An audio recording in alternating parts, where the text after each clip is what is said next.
But it is interesting that all of these denominational founders realized that we should just sing.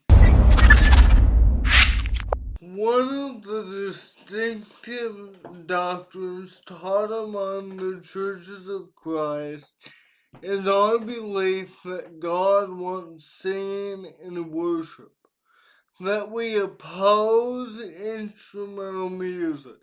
This claim has sometimes been met with the standard that this is somehow an unorthodox approach to scriptures.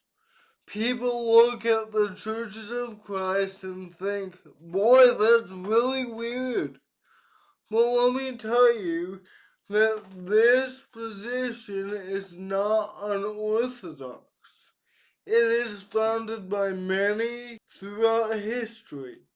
The early church fathers felt the same way about instrumental music. For example, we have Martin Luther. He was a reformer leader for the Lutherans. The Lutherans would come later, and he is quoted by saying, "The organ in worship service is a sign of Baal. The organ in worship service is a sign of Baal." That is some strong language. John Calvin. He was a Reformation leader from 1509 to 1564, and he says this: musical instruments in celebrating the praises of God would be no more suitable than the burning of incense, the lighting of lamps, and the restoration of the other shadows of the law. That is from his commentary in Psalm 33. Charles Spurgeon, 1834 to 1892, he said, we might as well pray by machinery as sing by it. And Israel was at school and used childish things to help her learn. But in these days, when Jesus gives us spiritual food, one can make melody without strings and pipes. We do not need them. That would hinder rather than help our praise. Sing unto him. This is the sweetest and best music. No instrument like the human voice. Charles Spurgeon, another commentary on Psalms. John Wesley, 1703 to 1791, founder of the Methodist denomination, had this to say: "I had no objection to instruments of music in our chapels, provided they are neither heard nor seen." And this is cited by a Methodist commentator, Adam Clark, in Clark's commentary, Volume 4, page 684.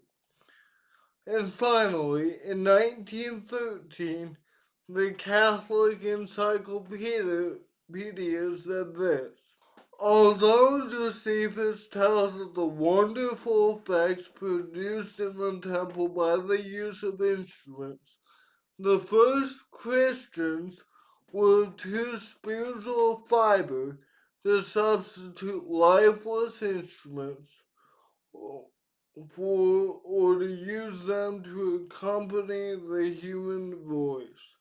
Clement of Alexandria condemns the use of instruments even at Christian banquets." So we see the churches of Christ are not weird in holding this position.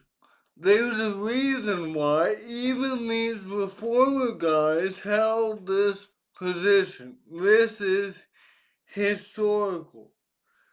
And the reason is the scriptures. The scriptures do not teach that one can use instrumental music in Christian worship. We'll talk more about that next week. After all, the word a cappella itself reveals that it is in the style of the church. And so those who would add the instrument are those who are special, those who are weird, and those who are non-historical. Now that doesn't necessarily prove anything, but it is interesting that all of these denominational founders realized that we should just sing. And so we're going to talk, like I said, more about this from the biblical perspective next week. Join us then. And remember, theology matters.